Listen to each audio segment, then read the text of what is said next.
Mélodie, la radio vintage forever. Il rend hommage à une figure bien connue de la chanson francophone, Sœur Sourire, un album de reprise, mais aussi une histoire bouleversante derrière ces chansons. Florian Desmond, bonjour. Bonjour Gilles. Vous sortez demain un projet original, un album de reprise de Sœur Sourire. Qu'est-ce qui vous a donné envie de reprendre une artiste comme Sœur Sourire et de lui consacrer un album entier ? Alors c'est un projet effectivement qui date, ça fait plus de 10 ans que j'y pense, mais là c'est vrai que c'était le bon moment puisque l'année dernière on a fêté le 40e anniversaire de sa disparition.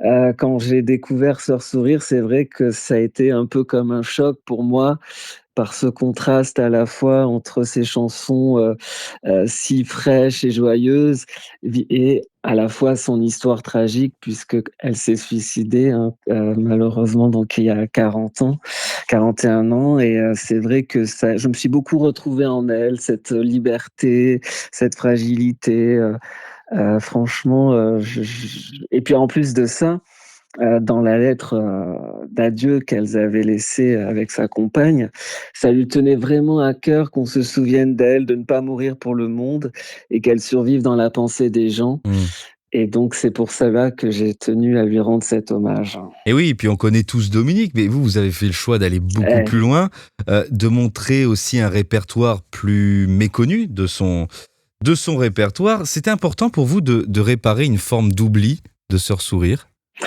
Complètement, tout à fait, puisque vous vous rendez compte que dans sa propre ville de Wavre en Belgique, où elle a vécu 17 ans, où elle est morte, il y a même pas un nom de rue, une pancarte, enfin, je ne comprends pas cet oubli puisque, je dois le rappeler quand même, Dominique, c'est la seule chanson, francophone qui a été numéro 1 aux États-Unis pendant 4 semaines en 63 et ça n'a jamais été égalé. Et je ne comprends pas qu'il y ait cet oubli, parce que ce n'est pas normal pour moi. Ouais. Et oui, en plus, quand vous avez Oui, décidé de faire ce projet au départ, il devait, je crois, se faire dans les églises et vous êtes c'est dirigé vrai. naturellement vers un album. Et c'est cette volonté de ne pas oublier Sœur Sourire, d'avoir voulu faire un album. À quel moment vous vous êtes dit, tiens, on va faire un disque ? Eh bien, en fait, c'est à ce moment, des 40 ans de sa disparition, je me suis dit qu'il fallait marquer le coup. Alors voilà, je me suis entouré de Christophe Casanave, à qui l'on doit, des, chansons magnifiques pour Mm. Marc Lavoine, La Joie Bélisel, c'est lui qui a réalisé l'album et donc on est parti sur ce projet-là. J'ai eu la chance justement que Sappho me rejoigne sur l'une des Ah, on va en chansons. parler, oui, oui. D'a D'accord. Donc voilà, c'est comme ça qu'est né ce projet d'album, tout naturellement pour marquer le coup de cet anniversaire, en fait. Et c'est un album que vous avez produit vous-même, c'est ça ? Tout à fait, tout à fait, c'est vrai qu'on n'est jamais mieux servi que par soi-même. Alors, comme ça me tenait vraiment à cœur et puis c'est aussi quelque chose d'assez personnel comme je vous disais, Mhm. donc j'ai tenu à le produire moi-même, voilà. Et l'album, je le rappelle, sort demain le 24 avril. Et donc, on a eu, nous, les extraits de votre interprétation de l'œuvre de Sœur Sourire. Musicalement, vous restez quand même fidèle à l'esprit original tout en la modernisant. Est-ce que c'est un équilibre difficile à trouver pour vous ? Oui, tout à fait. Enfin, c'était pas si difficile que ça, mais c'est vrai que voilà, on a cherché, à moderniser quand même, les arrangements dans le sens où elle, c'était souvent guitare-voix très dépouillé, mais on a quand même gardé ce côté un peu à la fois variété folk, pour pas dénaturer les chansons. Mais je pense qu'on redécouvre à travers ce disque, son répertoire, d'une façon un peu plus moderne quand même, ouais. Et dans son œuvre, voilà, on va un peu parler de la chanteuse qu'elle était. Quand on se replonge dans son histoire, mais on découvre, vous l'avez évoqué tout à l'heure, une artiste bien plus complexe, une image peut-être Voilà. un peu moins naïve de celle qu'on a gardée. Qu'est-ce qui vous a bouleversé chez elle, chez Sœur Sourire ?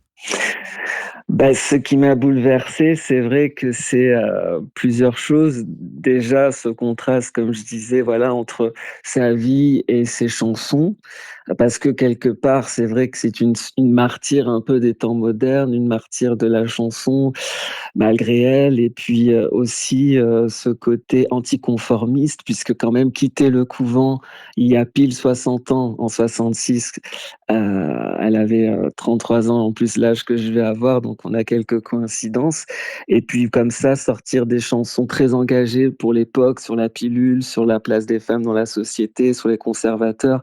C'était vraiment une avant-gardiste en fait. C'est ça qui m'a beaucoup, que Mmh. je trouve incroyable en fait, pour une sœur, comme ça, devenir sœur laïque, s'assumer, c'est extraordinaire, Et puis quoi. elle a eu un destin extraordinaire, on l'a évoqué, numéro un aux États-Unis, mais aussi une chute brutale. Elle a été dépassée, Oui. Sœur Sourire, selon vous, par son propre succès? Hem, disons qu'en fait, quand elle a eu ce gros succès, elle était toujours dans le couvent, donc c'est vrai qu'elle ne voyait pas forcément, tout l'engouement qu'il y avait parce qu'on la tenait assez à l'écart de ce qui se passait. Mais quand elle a décidé de prendre son envol, donc en 66, là, elle a pu enfin un petit peu en profiter, si j'ose dire, mais elle est toujours restée fidèle et à son rang de dominicaine et elle n'a pas du tout, comment dire? Profité de l'argent. Finalement, elle a jamais eu beaucoup d'argent et ça lui a vraiment coûté la vie puisque, les problèmes d'impôts ont commencé après et ça l'a poursuivi jusqu'à son suicide, quoi. Et je crois que quelques jours plus tard, l'État belge allait lui remettre la somme de 500 ou 50 000 francs belges, Oui, ouais, d'où la tragédie effectivement, de cette c'est une vraie histoire. tragédie. Mmh. Même si, bon, c'est sûr qu'elle était fragile, qu'elle pouvait avoir déjà des tendances un peu suicidaires quand on lit son journal intime qu'elle a laissé. Mais néanmoins, c'est sûr que, c'était, entre guillemets, voilà, une quelqu'un d'un peu naïf aussi, qui a pu effectivement se laisser dépasser à un moment donné, surtout par ses problèmes d'argent, ouais. Et justement, vous parlez de fragilité. Enfin, aujourd'hui, on parle aussi davantage de sa vie personnelle, de sa relation avec Annie Péché, de son isolement. Oui. Est-ce que ça change la manière dont on écoute les chansons et pour vous, dont on les réinterprète? Oui, je pense qu'effectivement, ça rejoint toute cette modernité qu'elle avait et aujourd'hui en 2026, c'est vrai qu'elle pourrait, devenir une icône des temps modernes par rapport à ce fait qu'elle vivait, voilà, avec une femme, qu'elle portait les cheveux courts, qu'elle chantait donc ces chansons très engagées. Ça, c'est vrai que c'est assez, moderne, quoi. Enfin, c'était déjà très moderne Bah pour oui. l'époque, donc ça ne plaisait pas à tout le monde. C'est vrai que ça a pu faire scandale et c'est vrai que d'ailleurs, quand elle a sorti la pilule d'or, elle avait fait une tournée au Québec et beaucoup de dates ont été annulées à cause de ça parce que, on était encore dans une époque très conservatrice. Bah oui, La pilule d'or, une chanson que vous avez repris avec Sappho, et vous dites même, Oui. tiens, je suis en train de relire mes notes, qu'elle vous a choisi pour porter son œuvre. C'est-à-dire? Ça m'a intrigué. C'est vrai que tout à fait, j'ai l'impression que, comme, je me suis vraiment retrouvé en elle, qu'elle m'a transmis une sorte de message spirituel, de continuer à faire poursuivre, son œuvre qu'elle nous a laissée. Parce que c'était vraiment une artiste complète. On le sait pas, mais elle peignait, elle a fait plusieurs expositions, elle dessinait, elle a fait les beaux-arts et puis elle écrivait, elle a laissé tout un journal intime donc c'était vraiment une artiste totale et ça, j'espère en tout cas pouvoir, humblement, à mon échelle, continuer cette transmission. Oui, vous avez senti qu'il se passait quelque chose et que vous deviez faire cet album, si j'ai bien compris. Tout à fait, c'était, presque vital puisque ça fait plusieurs années que j'y pense et je suis, très heureux de que ça se concrétise aujourd'hui. Alors il y a aussi, une, chanson inédite, un air de Sœur Sourire. C'était important pour vous de ne Oui, pas être uniquement dans la reprise? De pouvoir apporter un peu d'autres chansons à cet album?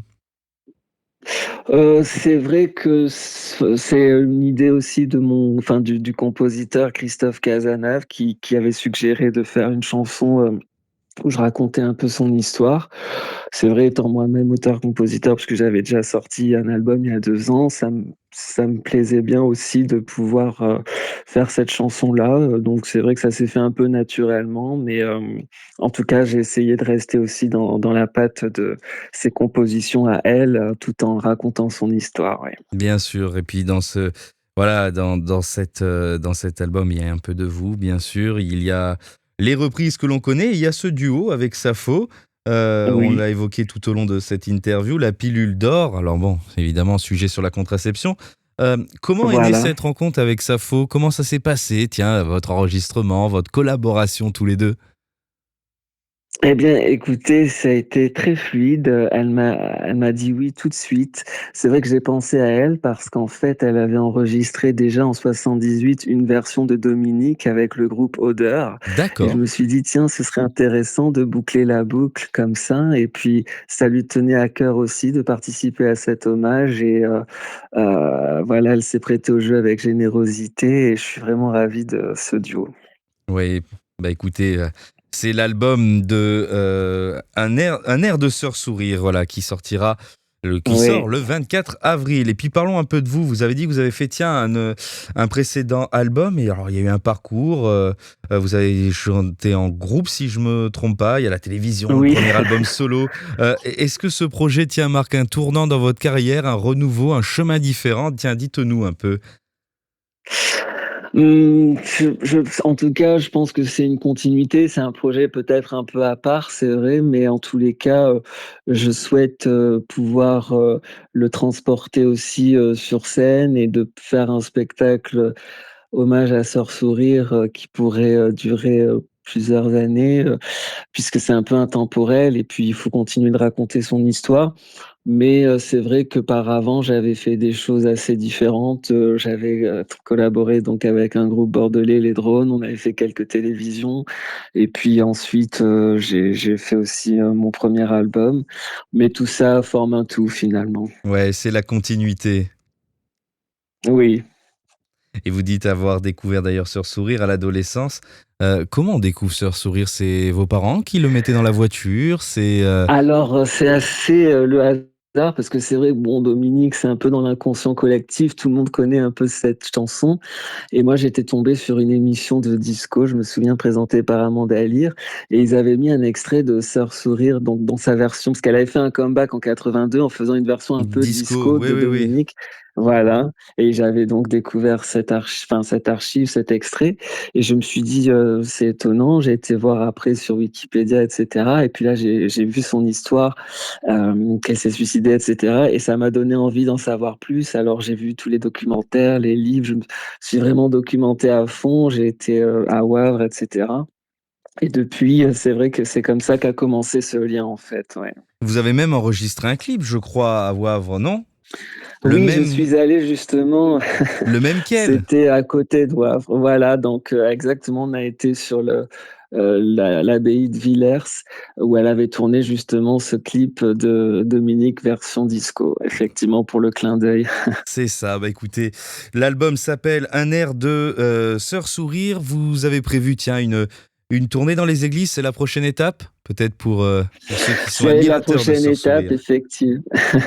Oui, voilà, j'aimerais beaucoup, pourquoi pas dans les églises ou d'autres salles, faire ce spectacle où je raconterai sa vie en lisant des extraits de son journal, en chantant des chansons, voilà, faire quelque chose d'assez complet, autour de Sœur Sourire, oui. Eh bien, on le souhaite. Merci Florian d'avoir été avec nous pour voilà, cet album où on retrouvera avec grand plaisir, eh bien oui, les chansons comme Dominique, ça on la connaît tous et on sera un plaisir de la réécouter et d'écouter votre version. Merci beaucoup Gilles. Mélodie, la radio vintage forever.